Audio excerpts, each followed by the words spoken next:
Hi guys, do you know that one of the most common causes of newborn infection comes from the umbilical cord? Today I'll be showing you the do's and don'ts of the umbilical cord care that every parent must know. Hiring them by name, I'm a registered nurse midwife. In this clinic we actually educate mothers, and not only mothers, people generally, on how to take care of themselves in pregnancy, pre-pregnancy, that before getting pregnant, during pregnancy, during labor, after childbirth. Yes, and care of a child from 0 to 5 years. If this is your first time here, I want you to press on the notification bell and subscribe so that other mothers can also benefit from it. So let's go straight to yes, what are the do's of the umbilical cord stop? The first thing is that after they've cut the umbilical cord, number one, you must make sure that you must keep that cord stop clean and dry. That's the major thing. Number one, it must be clean and it must be dry. Then the second thing is that fold the diaper below the cord so that it stays uncovered. What I'm trying to say is that the cord must be outside the diaper. Don't put the cord inside the diaper trying to protect it, because that's what our mothers does. They will say, I don't want I don't want air to enter the umbilical cord. No. So what to do is that you place the cord outside the diaper. Then always, before you even touch the umbilical stump, please wash your hands before touching it. Don't just touch it. Please just wash it, because our hands are full of a lot of bacteria. So wash your hand before touching it. Also, watch for sign of healing. The sign of healing include drying, falling off naturally. Yes. When you talk about falling off naturally, it in the sense that their horn can fall off within 5 days, 7 days. Some will extend to 12 days, 11 days. Yes, my bone baby extended to 11 days. No, 12th day. It was even after naming ceremony, team fell, and I didn't even tell anybody, because actually, especially the some tribe, they will be like, if it must fall off on the name before naming ceremony itself, but it must fall off. So with that, they apply a lot of things, you apply different things on it, of which introduce that baby to infection. Also apply presidential to prevent umbilical cord infection in newborn. So watch out for the other video, for my next video, for the proper way of applying this presidential, because majority of mothers, they don't know how to apply it. So in my next video, I'll be explaining how to apply it properly. Yes, we are going to the don'ts. When I say don't, is don't, because when you do all those things, all the do's, if you do them, it will fall off naturally on its own. But these don'ts, and I would say that some mothers, they apply these don'ts, of which they don't know. Naturally, they don't know. But now, this is why this video is coming up, so that you can know what the don'ts are. Then from there, you'll be able to prevent infection to the baby. The first one is, don't pull the cord. Don't try to pull the cord, even if it look ready to fall off. Like, and the thing is dry. Don't pull it off, because by the time you are trying to pull it off, even if it looks ready to fall, don't pull it off. Don't try to pull it. It might look dry. Let it fall off on its own. That's just it. We call it natural falling. It must fall off on its own naturally. Don't try to pull it off. Then don't cover it with tight clothing or bandage. You don't need it.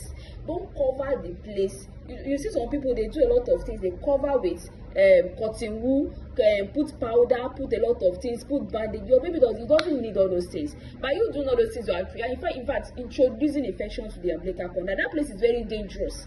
It's a very fast miss for the baby to get infected. Then also, don't apply powder, don't apply oil, don't apply toothpaste. There are a lot of rishi practices that people are doing. There are a lot of home remedies that people are doing. You see, anything that is not being advised by ex-professional, please don't do it. Don't apply a lot of people, especially first timer. In fact, you have a lot of lecturer, and they use this one, apply toothpaste within 3. In fact, I've seen a cord that fall off within 2 days. I said, kilo day, what happened? And before you know it, in fact, when they brought the baby was already been showing sign of infection. The baby was having high pitch, and baby's temperature was very high. I said, what happened? What have you given this baby? So I did not put any, I'm not giving you anything. Is this thing they say I should apply? So let me see the cord. Looking at the cord, it was yellowish in color. Please, you don't apply anything. anything that is not being advised from health professionals, please don't apply it on the umbilical cord, because that place is so dangerous. It's so dangerous and fragile. So don't panic if there is little bleeding as a result of you are caring for the baby.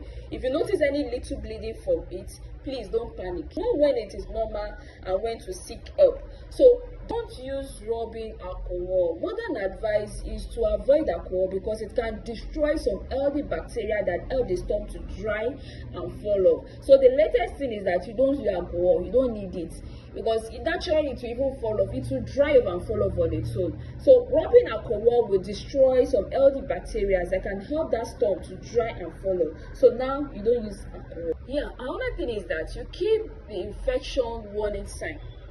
You need to know all these things, and you need to call your pediatrician or go to hospital whenever you notice this. Number one is that you notice redness. If you notice redness, if you notice swelling, the place is red, is swollen, or is having some foul smell around the stump, please go to the hospital. Then during discharge, if you notice white or yellow pus, please go to the hospital. Then bleeding. If you notice it's continuous and it's significant bleeding, you yourself, you know that this baby is bleeding, please go to the hospital. Even when you are not even sure that it's still small, let us be sure. Come to the hospital first. Then we'll be able to, the health care will be able to know that, okay, it is just minor, it is continuous, as in it is much. Then they'll be able to know the next thing to do. Then notice sign of pain in the baby. Then also notice fever or poor feeding. In fact, it's even going to extreme end, because all these things are sign of infection for the baby. So if you notice fever, if you notice that the baby is not feeding very well, they are all sign of general infection, of which you must not play with. Because I've told you earlier that of this umbilical cord, in fact, is a very fragile, very dangerous part. Do you understand? Of which, if proper care is not taken, the baby can get infected, and by the time the baby gets infected, the baby can die. Caring for your baby's cord doesn't have to be scary. Just follow all these do's and don'ts, and you will keep your baby safe as the cord eats naturally. Do you get this video very helpful? Make sure you subscribe, and don't just subscribe, you like, you share, and even write your comments, because I want to see the comments below. I want to see your experience about how to care for the umbilical cord. Let me hear your comments so that other people too can benefit from it. Thank you for watching. Bye for now. See you in the next video.